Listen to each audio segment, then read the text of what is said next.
Antônio Correia de Lacerda, presidente do Conselho Federal de Economia, é professor da PUC São Paulo há 32 anos.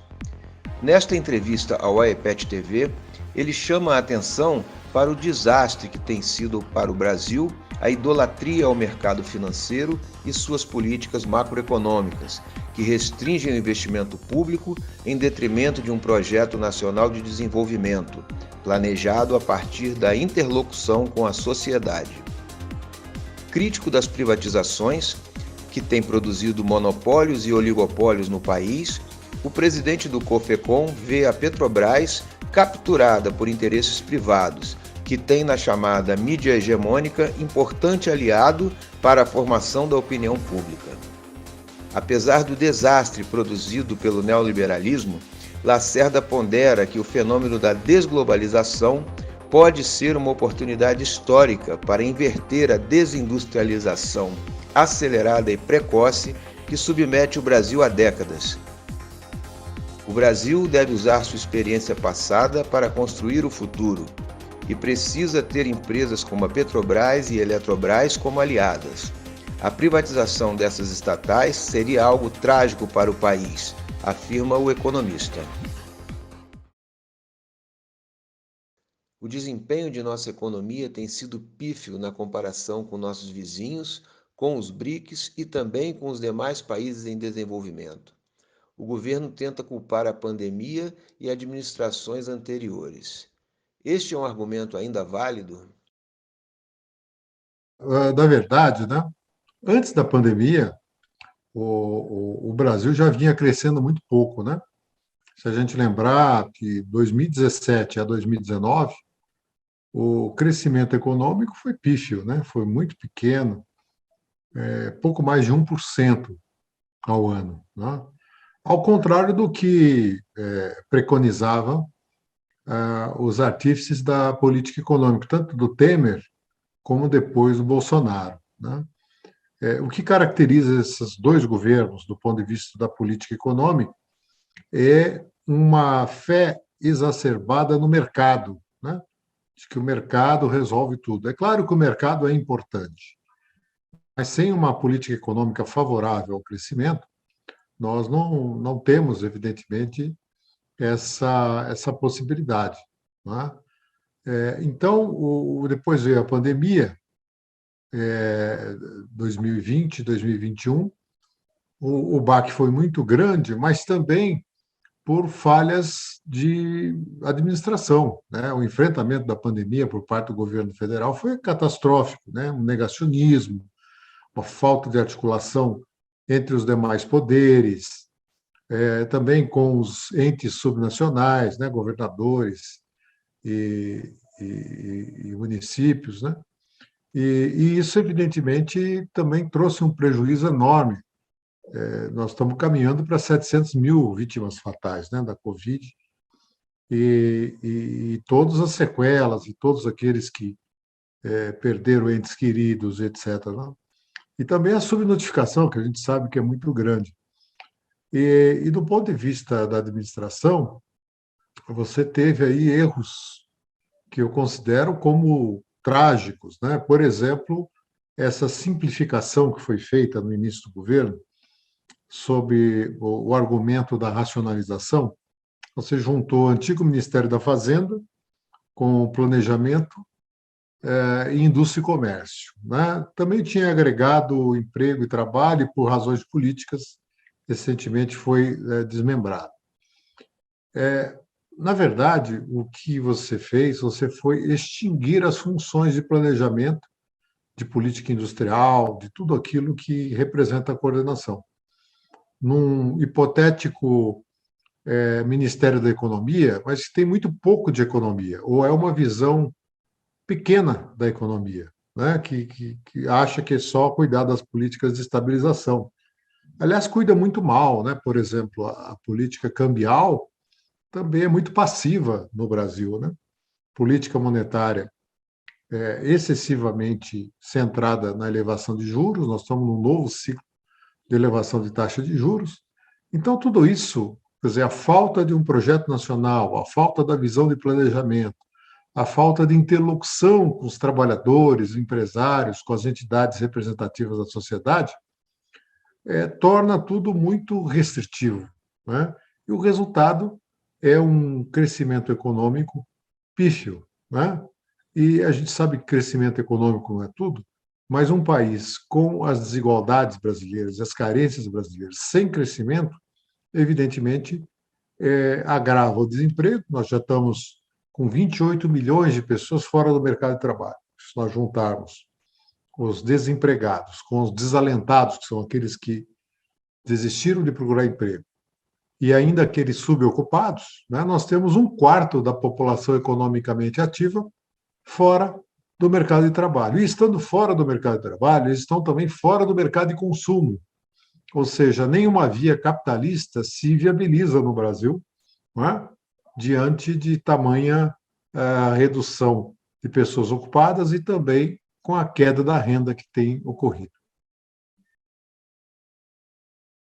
Simultaneamente a esse cenário desalentador, a Petrobras se desfez de ativos estratégicos, geradores de caixa, e sofre pressão de acionistas estrangeiros para corte de investimentos e adoção de preços internacionais para combustíveis e fertilizantes. Será possível um dia inverter essa lógica para que a companhia retome seu papel no desenvolvimento do país? Se a gente for pegar a função social das empresas, né, as empresas têm os seus, como o mercado diz, os stakeholders, né, os interessados, que são, além dos acionistas, os empregados, os fornecedores, os trabalhadores e a própria sociedade como um todo.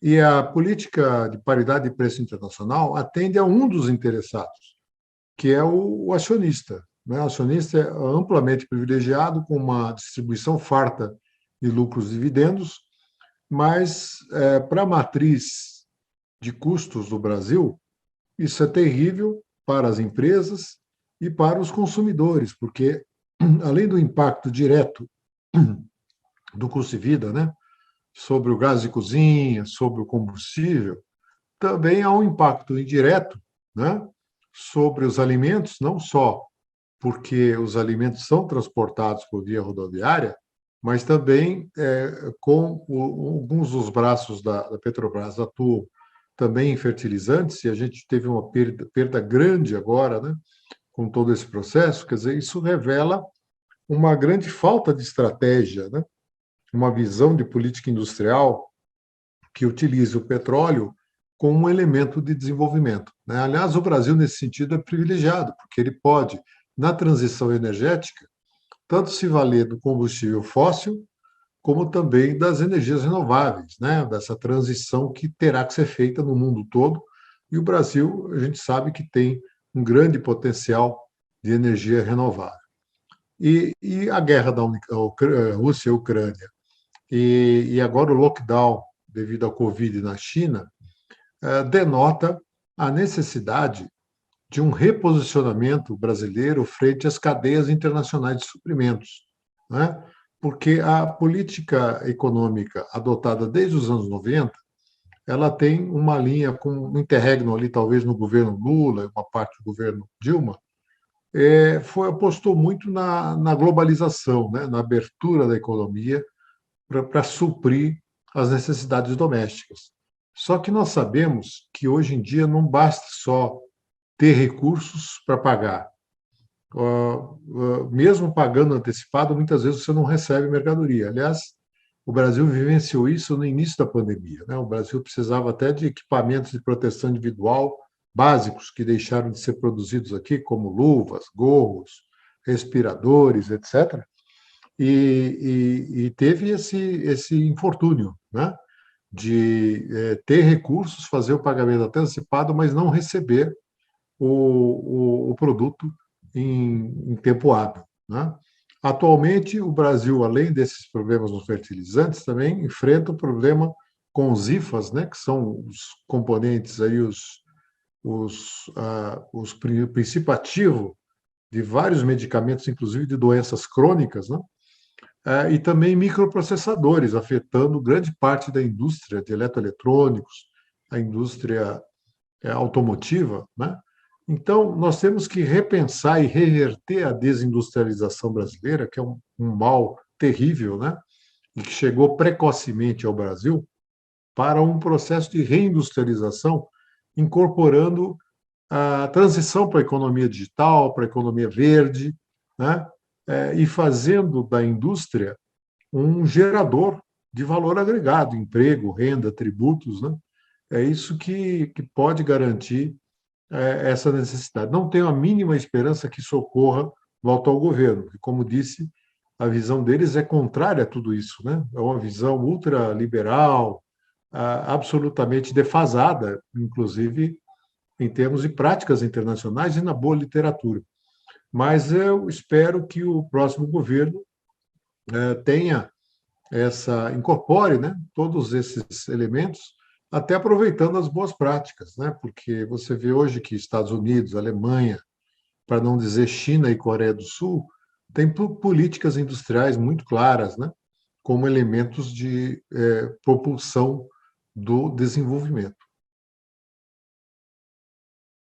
Mesmo em gestões ditas progressistas, esse processo acelerado e precoce de desindustrialização não foi interrompido. Cinicamente, o atual governo defende a privatização como solução para desenvolvimento e queda nos preços ao consumidor. Nas próximas eleições, a vitória da chamada Terceira Via ou da ampla coalizão que está sendo formada em torno da candidatura de Lula terá força para adotar políticas sérias de reindustrialização do país? É possível, é claro que aqui agora nós estamos no campo da economia política, né? Porque uma coisa que nós, técnicos economistas, sugerimos, né, e nós, economistas desenvolvimentistas, progressistas, temos uma visão de mundo totalmente diferente dos que hoje estão no poder, né? E estamos todos nós trabalhando por uma alternativa, né? E como você bem lembrou, muitas vezes até as alternativas mais progressistas também cometem erros, né? Por exemplo, um erro muito evidente para mim foi o descasamento que ocorreu em parte do governo Lula e principalmente do governo Dilma entre as políticas macroeconômicas, câmbio, juros, né, e as políticas industriais. Então, o que acontece é o seguinte: a política industrial ela é necessária, ela é fundamental, ela tem um papel relevante, mas sem o arcabouço macroeconômico favorável, ela não consegue entregar os seus objetivos, né? Então, por exemplo, um câmbio muito valorizado, ou seja, um dólar barato, ele dá uma falsa sensação de riqueza, né? Porque no curto prazo ele até aumenta o poder de compra das pessoas, mas ele não se sustenta, né, no longo prazo. E não sustenta porque nem do ponto de vista das contas externas, nem da geração de emprego e renda, nem de pagamento de tributos. E veja que a resposta liberal da privatização é um grande engodo, não é? Porque, na verdade, eles veem a privatização apenas como um modo de geração de caixa, né? Então, uma visão limitada do ajuste fiscal. O que está por trás da privatização é a construção de monopólios ou oligopólios privados, que são muito ruins, né? Aliás, eu sou um crítico daquilo que os liberais chamam de um grande sucesso no Brasil, que seria a privatização das telecomunicações, né? Depois o advento da internet. Eu atribuo a grande evolução que houve muito mais à mudança tecnológica do que à privatização em si. Aliás, a privatização, a meu ver, revela, pelo contrário, falhas gravíssimas de regulação, né? Veja que nós, cidadãos, consumidores, somos pessimamente tratados pelos operadores, né? Tanto de telefonia celular como de internet, porque são oligopólios privados que detêm um poder de formação de preços terrível, né? Prestam um serviço muito ruim e muito caro, né? Nós pagamos as maiores tarifas do mundo, né? Nessas áreas. E você fica praticamente sem recursos. Alguém poderia dizer assim, mas se você recorrer à Anatel, você às vezes tem sucesso. É verdade, mas veja que é a posição meramente reativa, ou seja, a função regulatória, que é precípua do Estado, se houver uma privatização e você não criar instrumentos regulatórios de Estado, você joga toda a sociedade numa vulnerabilidade terrível. Não é? Então, isso se aplica totalmente à Petrobras e à Eletrobras, quer dizer, são empresas públicas que têm uma função também de planejamento, de política industrial, de desenvolvimento de toda a cadeia de fornecedores, né, que está presente nesse processo, e uma privatização nesses termos seria trágica, né, porque não só não resolveria o problema, como criaria outros problemas, porque minimamente na mão do Estado você tem algum controle social sobre a ação dessas empresas. Né? Casualmente, no caso da Petrobras, isso não vem ocorrendo porque houve a captura da empresa por interesses privados, né? De fundos, de investidores e que atuam em benefício próprio, né? E dos seus acionistas em detrimento da sociedade. O cenário externo está mais favorável para que um novo governo adote políticas mais independentes do chamado austericídio, que impõe limite rígido ao investimento público? Está evidente que os países de melhor desempenho são aqueles que são soberanos para planejar e gastar. Espero que sim, né? Como disse na resposta anterior, nós estamos agora no campo da economia política. Por quê? Não é só a decisão técnica, e eu diria tecnicamente, há todo um respaldo, não é? Do ponto de vista da moderna teoria econômica, das boas práticas internacionais, para você romper com velhos paradigmas. Né? Por outro lado, também seria ingenuidade nós embarcarmos numa aventura de que não exista qualquer tipo de restrição fiscal ou restrição externa. Né? O Brasil está, infelizmente, sujeito a isso, mas nós não precisamos ser tão dogmáticos como fomos em períodos anteriores.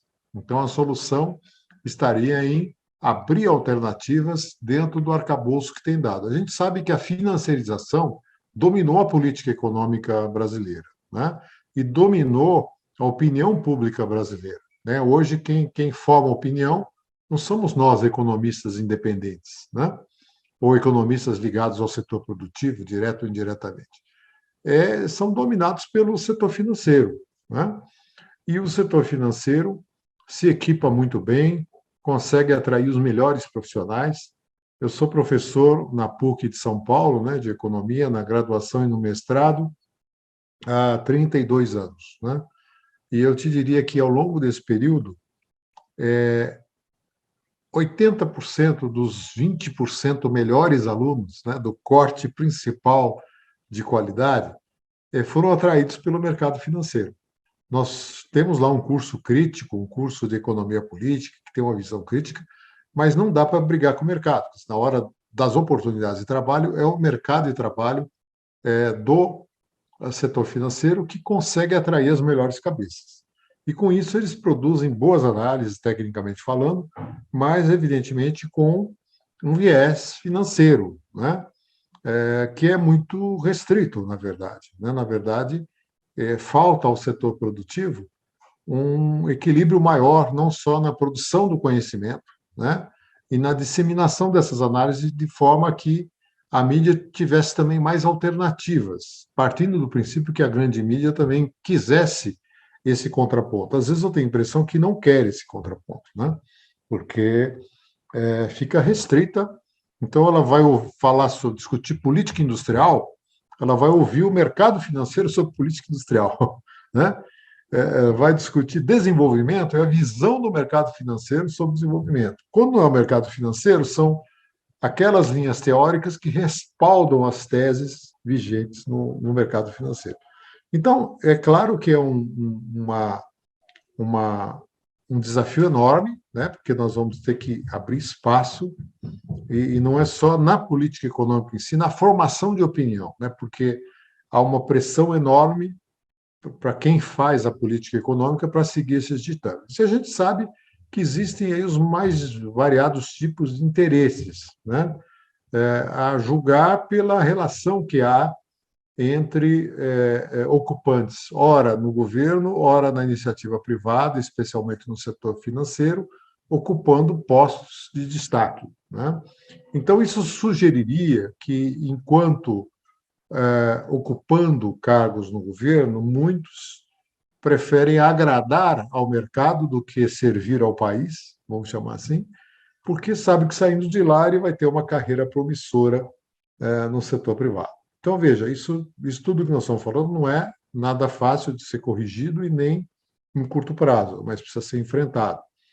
Esse fenômeno é internacional, mas no Brasil ele ganhou uma dimensão assim enorme, né? E determinadas teses, né, dentre esses dogmas, como, por exemplo, o teto de gastos, a emenda constitucional 95, que é absolutamente insustentável, né? Aliás, ela foi rompida pelo governo Bolsonaro, não pelos princípios que nós estamos aqui defendendo, mas por outros princípios, aliás, muitos deles não pouco republicanos, né, vamos dizer assim, de interesse do Centrão, do interesse das emendas parlamentares, orçamento secreto, etc.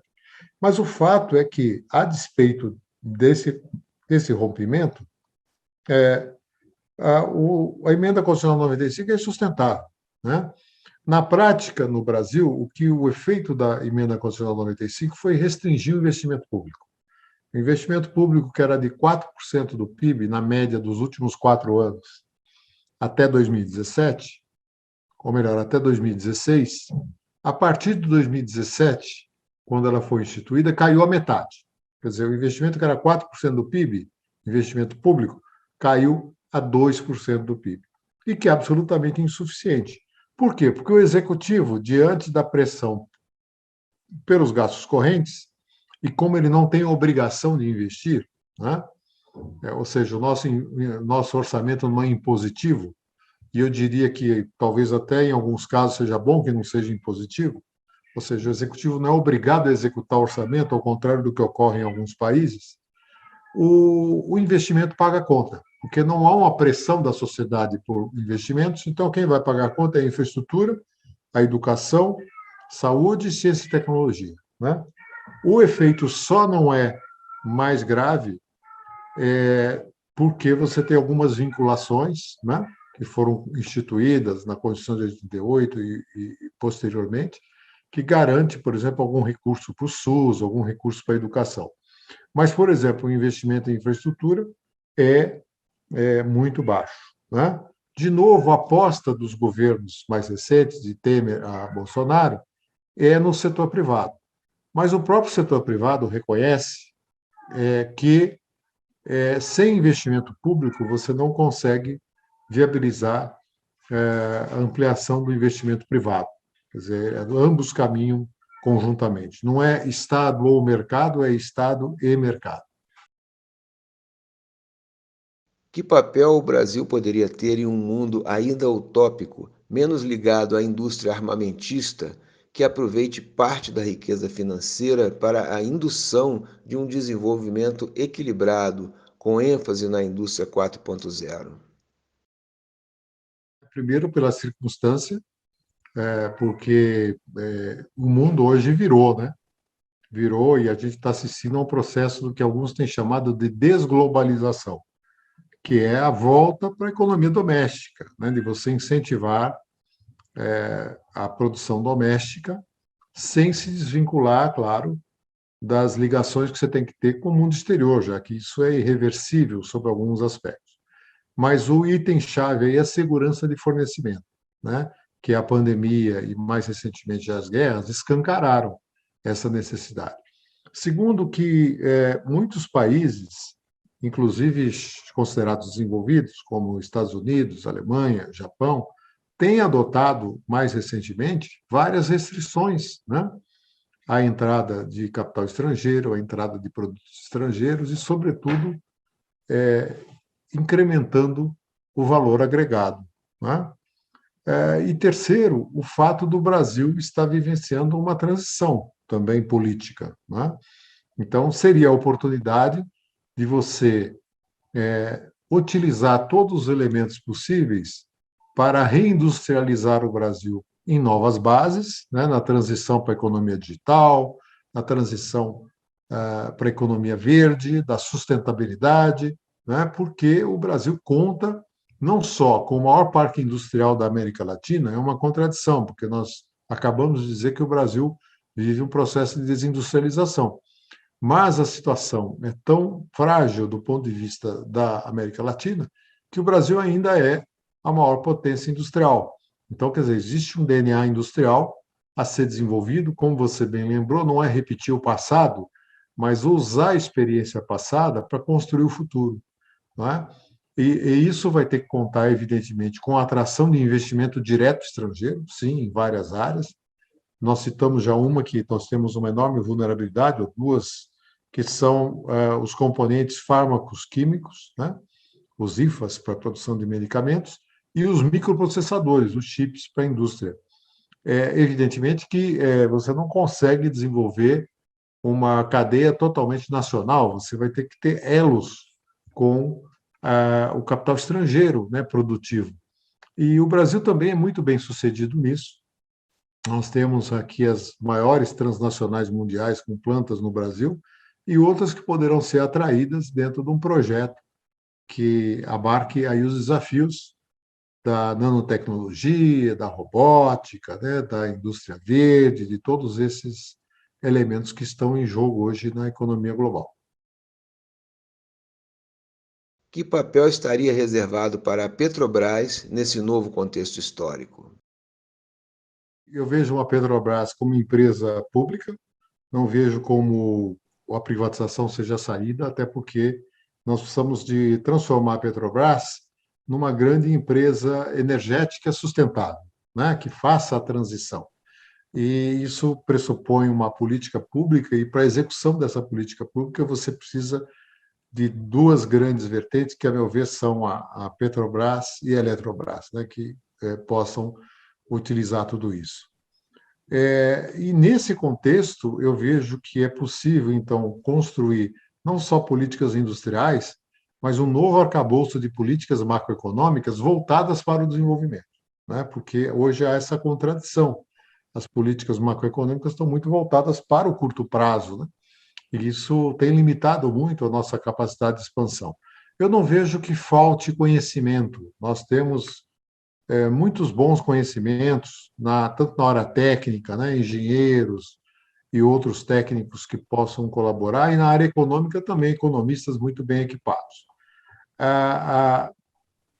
O desafio, evidentemente, será de construir as bases políticas para viabilizar essa grande transformação. Existe, por outro lado, um fator favorável, que é a enorme expectativa que há por parte da sociedade brasileira, né? Por novos caminhos e a necessidade, evidente, premente, de reduzir o custo de vida, de gerar emprego e gerar renda. Eu acho que isso é que pode ser um elemento muito importante para conduzir o país no caminho do desenvolvimento.